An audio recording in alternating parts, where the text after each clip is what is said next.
la marche à la guerre française s'arrête pas là du tout, cette semaine. Parce qu'on fait vraiment semaine par semaine. Hein. Là, on a ça. Et alors ça, c'est un truc majeur. C'est un truc majeur, extra flippant. J'ai trouvé cette vidéo du Parisien. Donc les mecs, dans le sud de la France, ont vu une traînée blanche dans le ciel, qui zigzaguait bizarrement. La Direction Générale de l'Armement a levé le mystère. La France a réalisé son premier essai en vol d'un planeur hypersonique. Largué à partir d'une fusée sonde depuis le centre d'essai de missiles des Landes. C'est bon à savoir, il y a un centre d'essai de missiles dans les Landes, si ça pouvait devenir le nouveau Rammstein français. Et donc ça c'est une vidéo filmée par un mec lambda, on voit image Twitter, Morgan 974644031.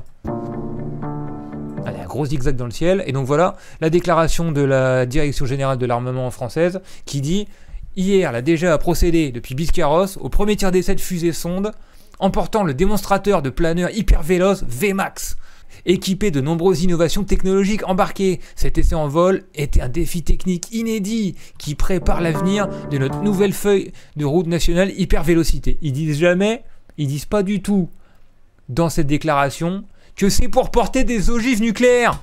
En fait, c'est un nouveau mode de propulsion pour envoyer les ogives nucléaires et assassiner des centaines de milliers de personnes d'un coup chez les voisins.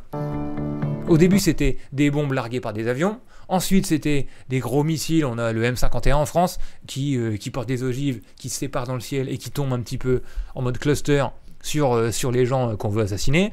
Et maintenant, tu lances un missile ou un avion qui largue, et ça largue un genre de planeur qui va monter au-dessus de la stratosphère, qui va éviter toutes les défenses, qui va pouvoir zigzaguer et de manière un petit peu moins anticipable, voilà, par les défenses et par les boucliers antimissiles adverses, et ensuite tomber sur sa cible. C'est absolument diabolique.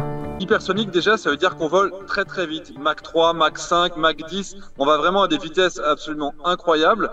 Et il y a deux façons de le faire. Soit on a un appareil... Alors lui, c'est un ancien pilote de l'armée française. Donc je pense qu'il va trouver ça très beau. Il va parler du défi technique magistral pour l'industrie française. Qui va être propulsé, c'est un missile qui va continuer à générer de la poussée jusqu'au bout, jusqu'à l'impact. Soit on va avoir un planeur, c'est-à-dire on va le lancer comme une fusée, ça va aller dans l'espace et la tête de cette fusée, elle va se détacher et elle va planer dans l'atmosphère, c'est-à-dire qu'il n'y a plus de propulsion, mais par contre l'intérêt c'est qu'on va continuer à aller très vite et tout comme un missile, on va garder une certaine manœuvrabilité, c'est ça qu'on cherche avec un planeur hypersonique. Ce planeur peut atteindre une vitesse supérieure à Mach 5, donc 5 fois la vitesse du son, 6000 km/h, en suivant une trajectoire imprévisible mais contrôlée. Il peut déjouer les systèmes d'interception de défense adverse. Par le passé, tout ce qui était hypersonique, c'était relativement prévisible, parce que quand vous lancez un missile balistique hypersonique, ça peut aller à Mach 20 par exemple, sauf que quand on le lance, on sait quasiment à quelques dizaines de kilomètres près quelle va être la cible finale.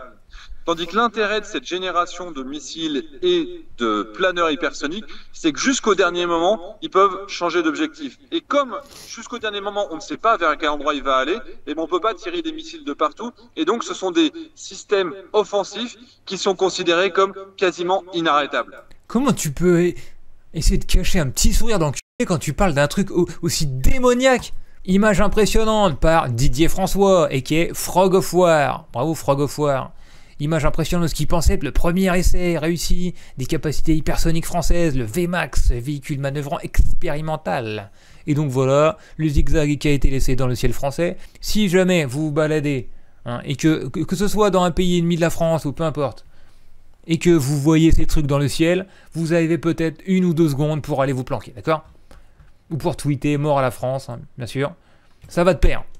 Comment on fait pour porter la mort plus vite et sans que les gens ne puissent se défendre, bien sûr. Avec fierté. Alors, décryptage, missile hypersonique, on va voir ce que c'est. Une dissuasion imparable pour que l'armée française a testé le tir d'un missile VMAX. Et on va voir que c'est pas les seuls en fait. Les Chinois, les Américains, les Russes ont déjà cette technologie-là. Et ces criminels, au lieu de mettre leur industrie au service de peut-être trouver des moyens pour détruire ces missiles, pour empêcher qu'ils atteignent leur cible, pour protéger les gens en fait.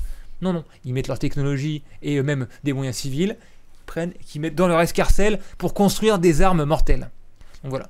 Lundi 26 juin ont été aperçues d'étranges traces blanches au-dessus d'une partie de la région Occitanie. Derrière ces mystérieuses traînées, dit-il de manière poétique, se cachait en réalité le premier tir d'un missile hypersonique opéré par l'armée française.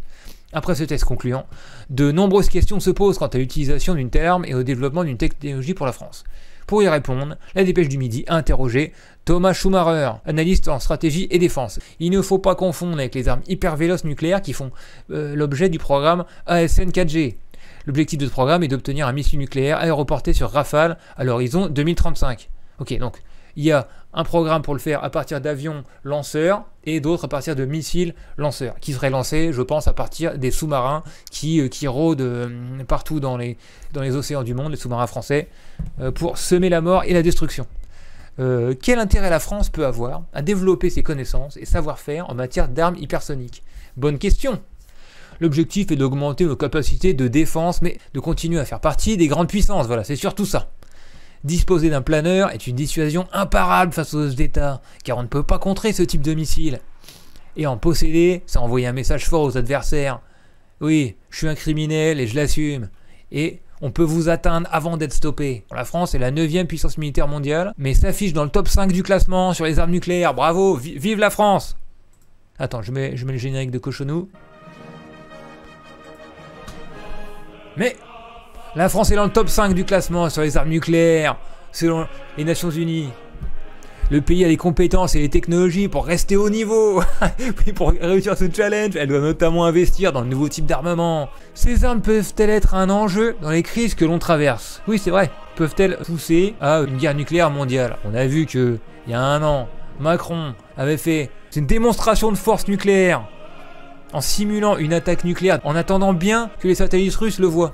Je pense que c'était en février ou en mars 2022. Donc on voit que ça peut être un enjeu dans la déstabilisation de la paix mondiale venant de la France, oui. Mais la réponse du mec c'est, aujourd'hui, au vu du Conseil général, les grandes puissances investissent pour se doter de ce type d'armes. Les Russes sont les plus avancés sur la question, ils ont pratiquement 10 ans d'avance. Jusqu'à la guerre en Ukraine, on pensait leurs armes imparables, mais il semble que dans la pratique, elles aient finalement été assez vite interceptées.